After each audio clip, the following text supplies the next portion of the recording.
All right, well, here we are. I thought the last Pocket Change Market Report was the last one for the month of January. I guess I lied a little bit. But here you go. This is the one, January 31st edition. Thank you guys for coming on board as we take a look at some of the sales on eBay of some of our favorite finds out there in circulation. That could be key dates, it could be varieties, errors, different sorts of oddities, odds and ends, things like that you can find in change or roll hunting. Some of the most popular ways of finding some of these. Now, is it everything about the flip? Is it about reselling? Not necessarily. I mean, if you are a true blue, collector, then this is a great way to get into the hobby at a very minimal amount of money. You're just simply playing with house money when you're going to the bank and buying a roll of coin or some paper money, a full strap of ones or things like that to find some of these things in there. But of course, we all have to know that there is value here, folks, on some of these pieces. The beauty part is you don't need to necessarily grade any of it either. Why spend $30, $40 to grade a coin or a piece of currency when it's not going to make any sort of difference whatsoever in the value outcome of that item? Just keep the money in your pocket. If you can take pretty good pictures, then that's all you need to do. Which leads me to my next point. We're going to take a look at all these listings. We have about 26, 27 of them here today. And you're going to get the best and worst photos that eBay has to offer. All right, so you're going to know exactly where that low bar is being set. I'm here to tell you it's pretty low, so you're going to have to try a little bit to get the photos down. And any capable iPhone or Android device these days takes pretty amazing photos. All right, so we're going to take a look at about the last day or so of sales activity. Real quick, we do have a little bit of a whatnot calendar of events. The road to 10K begun yesterday, so we had our January 30 coin selections mini auction. It turned out well, but we also have a really big one here on Friday. We got the Cherry Pickers Guide giveaway part 2, along with a bunch of other great books. This one was uber popular when we last did it, a week or two ago. Not to mention that we also have one other big giveaway in the works for this Friday. So if that sounds interesting to you, I would say come on board, take a look at things, come join us, maybe for a little bit of fireside chat, because we do like that sort of thing, talking about the hobby and what it has to offer. We do also have a US type coin auction bonanza as well, and that's on Friday, February 2. 5 p.m. Pacific, 8 p.m. Eastern. I think the groundhog is going to, possibly see a shadow of Lady Liberty crossing the road there and fall in love. So, yeah, come check things out. That was a little strange. But anyways, that's on Whatnot. If you haven't joined up, by the way, I do have my referral link down below. If you sign up under me, you will get some credit to use toward your first purchase. It's $15 somewhere around there, so that's free money, courtesy of your boy Blue, just for joining up on the platform. All right, so let's go ahead and jump right into these listings. I can't wait because when things like this pop up on eBay, and they've obviously have circulated, judging from the overall condition of the note. It kind of makes you wonder, how many hands did this $20 bill go through before finally someone looked down and said to themselves, where's the serial numbers, where's the district seals, and all that great stuff? Well, this is a phenomenal representative of a note that is completely missing the third print process. So none of that was applied. I would venture to guess that probably the whole subject sheet was affected. And then knowing the processes back in the 70s, a lot of these ended up escaping the Bureau of Engraving and Printing. So Nonetheless, this is quite a striking error, and one that I would say in today's standards, given the amount of educational content that exists out there in the world today, this should kind of grab your attention. And because of that, this one right here ended up selling for a boatload of money, $269.38. With 8 total bids, there was quite a bit of activity here on this one. Again, it's not graded, so which is nice. Whoops, there you go. Yeah, I'm already. I'm not on it today. That's okay. There's a reverse there for perspective as far as the overall grade. I mean, it does look nice. So it's what I would consider to be like a nice medium, very fine, maybe a very fine 25 or 30 would be suitable for something like this. The next one that we have here, it's only one of the most collected Lincoln cents on the face of the earth. I mean, who doesn't like the zinc-coated steel cents of 1943? They only made them 1 year, which makes them extra special, to a lot of collectors. And then here's one here with a mint error. This one was broad struck out of collar. So the collar, as you know, because I've talked about it on many dozens of occasions, actually holds the coin in place during the striking process. And when the collar is malfunctioned or it's tilted, things like that, then that just leads to more mayhem. The coins will be struck a lot larger because that metal flow continues on beyond the confines of the collar's dimensions. So this is, a little bit of an off-center broad strike, maybe off-center. I mean, it's not, incredibly ridiculous, but considering that it is on the steel cent, this one ended up selling for $94.68, and it was a quick buy it now grab on this one. The next one that we have here, pretty neat. This is 1978 Lincoln cent. This is probably more along the lines of what you and I can find out there, right? You'll notice that on the obverse of the coin, the front, it looks like it's a little bit off center, but on the reverse of the coin, it's perfectly centered. So what's going on here? This is what they call a misaligned dies. So the obverse die, generally the hammer die that moves to strike the coins, that die is maybe a little bit loose, just due to wear and tear. Screws do loosen up and various other components of anything, mechanical. And when it strikes the coins, there's a little bit of a shake or shimmy or play in that obverse die setup. So this one right here, $9.95 was the sale price. Again, not too bad. This was just a really solid buy it now hit on here. And if you had one that's similar to it, I would probably set it up for a buy it now for that same price, like $10. And here's one, this good old boy here. Can't believe that this thing's 3 years old as of this year. The Tuskegee Airman quarter is the final one in the National Park Series, or what the U.S. Mint calls it, the America the Beautiful coin series, which fits equally well. These were a fun find back in the day. The big one was the Burning Building Strike Through, which we haven't talked about in a good while.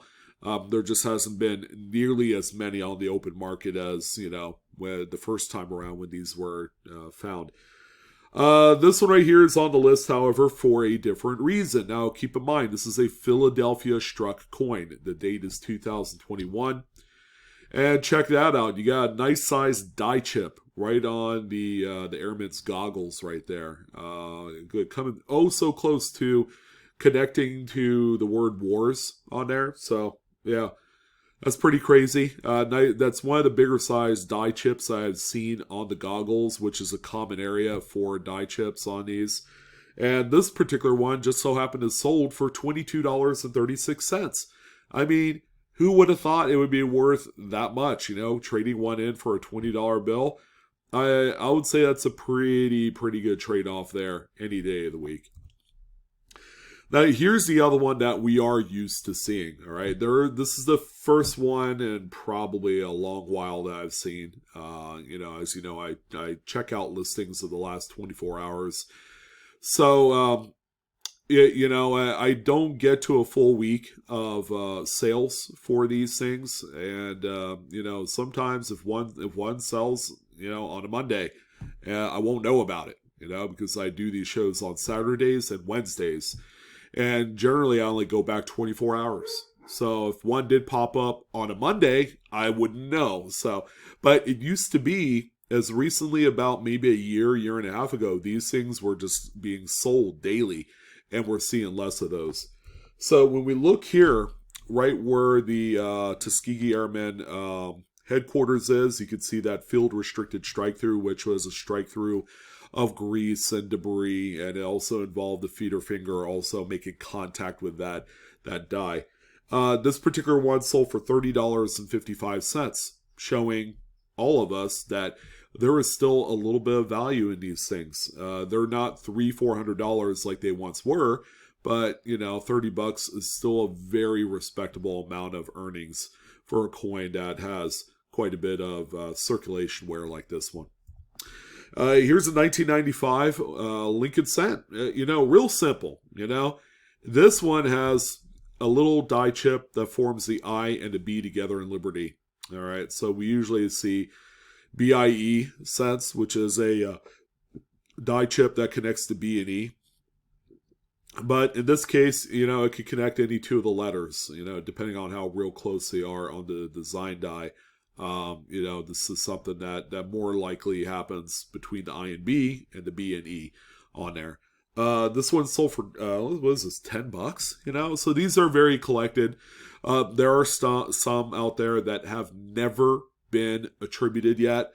So if you do come across one, you should check out a site like cudsoncoins.com to see if it's been cataloged or attributed yet. If not, you might have a fresh new discovery on your hands. All right, the paper money has been especially strong this week. I'm just going to forewarn you guys. We have a 1969 $1 bill. From the looks of things here on the front, everything looks normal, but when you read the serial numbers, crazy things are happening. There's a mismatched number in there somewhere, and as you guys know, the serial numbers, both pairs, are supposed to match the same. So one starts with 68, the other starts with 67. And that is crazy. Yeah, that's a great error. So this particular one right here is in nice shape. It's again, nice solid VF. Probably been saved for years. This one sold for $243.25 with 11 bids. And it's funny because I see a lot of these in graded slabs and they all still sell for around the same amount of money. Pretty neat off-center strike here. It's a date that we've seen before, but it's always nice and refreshing to see one pop up again here and there. 1964 D Lincoln Memorial Cent. This one is off-center by roughly 60%. All right, and you have a full readable date, and that's the best part of this. Makes it the most attractive aspect of this coin, and this one ended up selling for $28.39 with 2 total bids.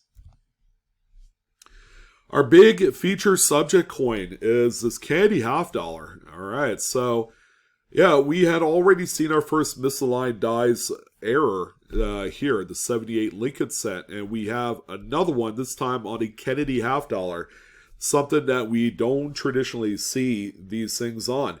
This particular one is crazy because when you look at it, this is exactly what's going on. All right, that obverse die obviously is a little bit shook up, maybe one of the screws or bolts that hold it in place is a little bit loose, allowing for a little bit more play. So upon the exit of the strike, it's going to shake a little bit. So this one also has some pretty phenomenal looking, what I call like slide doubling. Not only is the obverse die misaligned, as you can see it's off center, but the reverse is perfectly centered. But take a look at Kennedy's face, all the way down to his neck, and then all of the letters. The die had slid over probably right when the strike was happening. Therefore, just really doing a crazy looking number on this one. So how about $44.63? And not to mention the fact that this $50 has been around the block. This poor guy right here has been through many hands, over the course of the last 26 years. And, it still ended up being a well-desired collector piece, for someone that wants it. And we don't talk about old obsoletes or treasury certificates. This is an Arkansas Treasury warrant. It's nothing that's like super crazy popularly collected, but there is kind of a niche group that collect into these. So this one's pretty neat. This is right around the mid 1800s. This one's dated actually in 1866, it looks like. It's got Mr. Cunningham's treasury autograph on there. I mean, this one is wildly cool, from the point that it's well preserved and it's like, an actual person signed it and you could see him right on there. So when we look at the back, however, it's upside down. All right, so this is what they call an inverted back. You do see quite a few of these on obsoletes. That's going to be kind of your best bets. Regular Fed Reserve notes. There are inverted backs that do exist, and those things are just so ridiculously expensive and so rare that they're more meaningful. But on things like this, they happen way too much. This one right here ended up selling for $71.88 with 8 bids, and it's quite an attractive looking note. More $50 love. How about another example of a 1982 P. Kennedy with the missing FG initials on the reverse? So Mr. Frank Gasparo had his initials on the reverse next to the eagle tail feathers and the left wing. The right wing if we're looking at it. The left wing if the eagle is looking at his leg. Hopefully I didn't confuse you, but anyways, yeah, there's supposed to be an FG right there, and this one, again, it's a byproduct of over polishing. Some of the dies were, polished. They did over polish in that area quite a lot. And there were a few dates of Kennedy's where you could find the missing FG initials. So this one sold, a modest amount of money, $16, with 2 bids. It is in the Cherry Picker's Guide, so that's also worth mentioning. And high-graded specimens are worth a lot more money. I've seen this hit $50 to $100 if they're mint state. And we don't see too many Canadian coins with errors. So here's one, a 1972 penny with 2 clips on there. How sweet. 6 bids on this one to the tune of $12.79. And again, more of your collectors for these are north of the border, as you would expect. And we also have a lot of 2 off-center struck Washington quarters. Here's the first of the 2, a 1979 Philly. It's off-center by about 20%, somewhere around there possibly. The second coin is this one here, an 84p. This one looks to be in much better condition than the previous. And this one's off-center by about 10%. So this is a nice little pair here that's sold for $42.36 with 8 bids this time. And we didn't have a whole lot of lots. Here's a lot of lots. Here's a lot of 3 off-center struck coins. We have that Lincoln cent. It looks like a 2000 maybe. 1974 nickel and a 1996 dime. So one of each denomination. Normally I would say look out for the lots. These are things you could buy so that way you could flip. Sell each coin individually. This one is attractive because each coin has a full readable date. However, be forewarned, there are going to be other people doing the same thing, and they will get bid up to oblivion. Like this one ended at $68.86 with 16 bids. Yeah, I think as far as flipping this lot, it long had passed. Once it hit $50, it was all over. So, but if it went into a collection, that's really all that matters. At the end of the day. Things are bought and sold, so they end up as possessions for someone else. Here's our next piece of currency. This one has a little bit of a gutter fold right there to the right of Washington's portrait. So the subject sheet had a wrinkle in the sheet before the print was even applied. Okay, we know this. We talk about it all the time. This is a 1981 $1 bill. See on the reverse. Yeah, I mean, you can see the fold there, but, it's got a full print on the reverse, which means that wrinkle was stretched out when the reverse was printed. $50.94 with 9 bids this time. And we also have this one here. Something funny's going on there at the top margin. Looks to be either an insufficient ink or an obstruction. All right, which means there was something on the subject sheet when it was printed. Maybe a strip of paper or something to that effect. This one is a $1985. And the reverse, looks perfectly centered. Nothing crazy here. $86.55. And that's with 23 bids this time. Here's yet again another banknote. Here's a $1974 bill. Yeah, check out the misaligned print here on the obverse of the note. And then when you look at the reverse, it looks normal here. It's not perfectly centered, but pretty gosh darn close to it. So this one right here sold for $56.55, and that's with 21 bids. And finally, we also have the 1976 $2 bill. Again, another misaligned print. Just take a look at the green district seal, and it's misaligned up north. It's supposed to be centered where it says the word 2 right there in big letters. So this particular one right here is actually a really nice one. I love the designs of the $2 bill. $38.55 with 10 bids. I'm willing to bet that quite a few of you have probably overlooked these, as I did too back in the day. So we're all in this same camp, but just know that there are some value here with these. That is way more than face value. All right, I love covering these. This one looks to be a 1964 Denver Lincoln Memorial Cent. It is struck through a late-stage capped die. So there was an actual coin that was capped onto the die, and it was just stuck. So, our little die friend was wearing a hat, and it was striking up other coins with that. So at this point, that cap is probably, razor thin at this point because you can see the devices on there. This one right here, $21.50 with 14 bids. Okay, that seems to be, the right kind of money for something like that. And then this one here is an undated Lincoln Memorial Cent. And boy, oh boy, a lot of weakness to that strike. And that's all attributed to a copious amount of grease that was on the die face of both the obverse and reverse. So, the Mint employees apply grease all the time to the machinery. So that way they run well. All right. So they get all over the place, and the dies were one of those areas. So when it strikes through all that grease, it's going to end up being a very weak strike. Sometimes it's just on the front, sometimes on the reverse, sometimes both sides like this, which is a lot more, better. And this one sold for $29.25, which is a really good amount of money considering that normally I see these around $10-15 for lesser examples.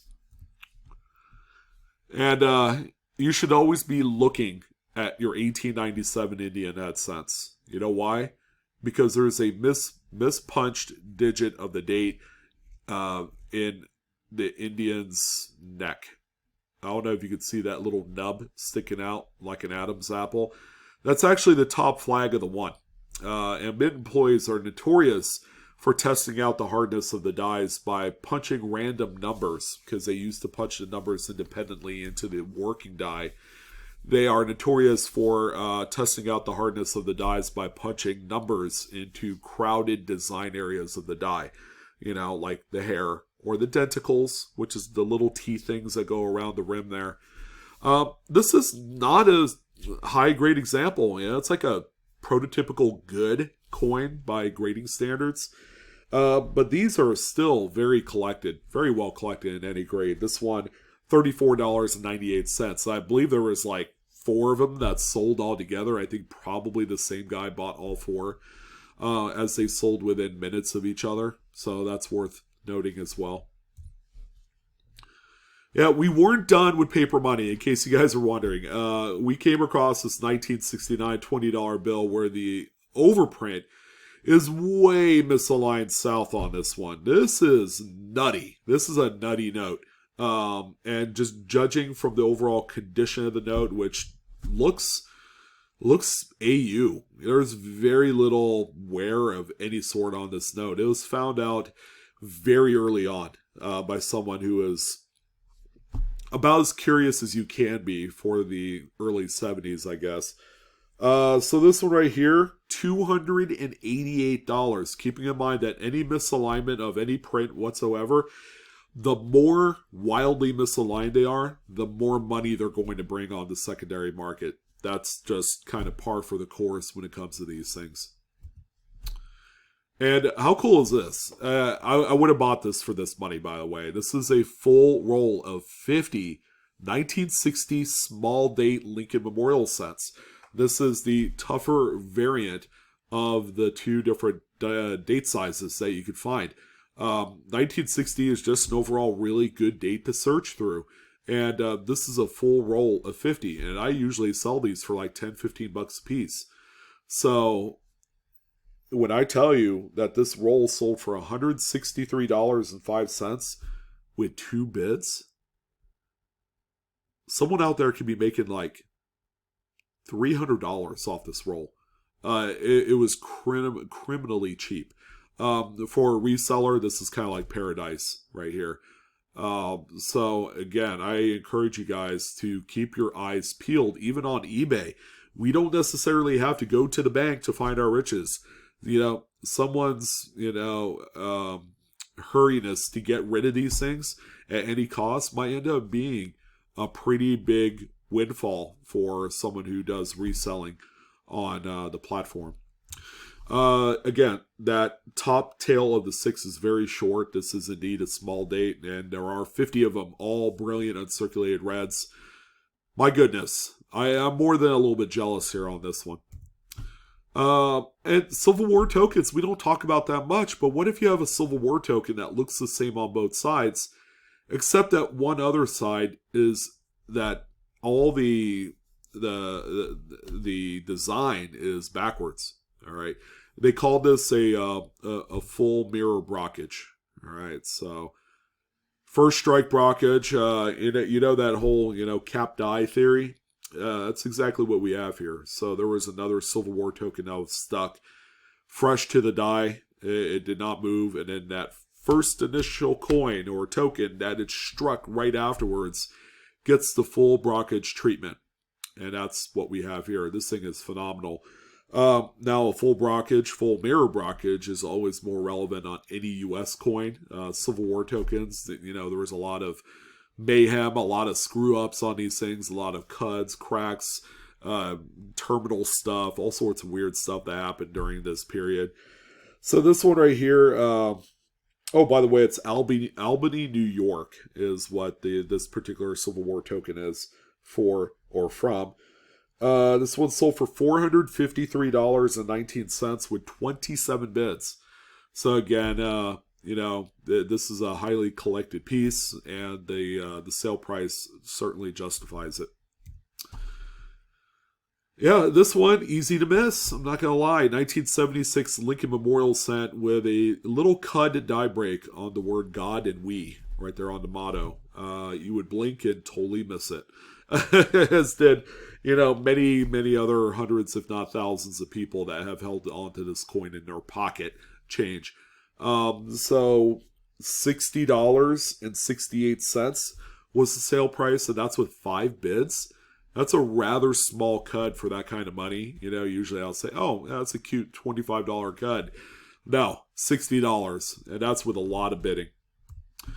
Here's another struck through cap die. This time a large date 1982 Lincoln Memorial set. This one is indeed a bronze as well.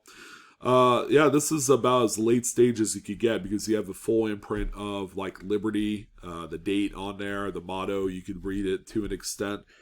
So this one sold for $40, and it's a full mint red example. So this is a much better specimen of that.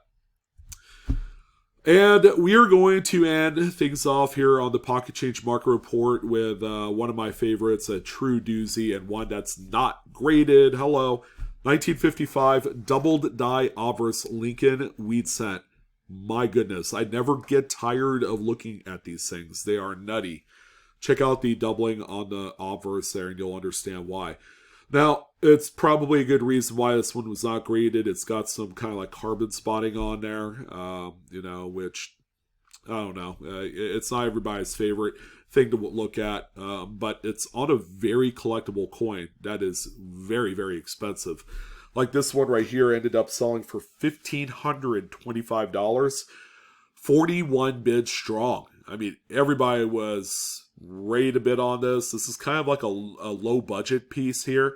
But let's keep in mind that it is not graded and it does have a few condition issues as well. So if you really need one, I'm not saying that this is the floor. I've seen them a lot lower, like around $1,000 for one that's really beat up or, something cleaned. Cleaned is pretty harsh too.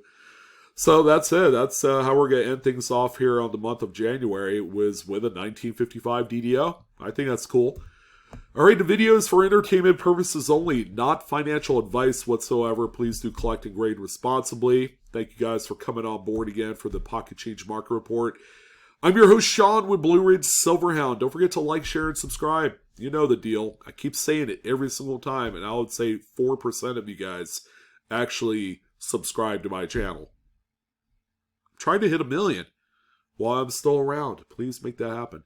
I will see you guys later. Best of luck in your hunts going into February. It's going to be a lot of fun. We're already seeing brand new 2024 coinage hit the scene.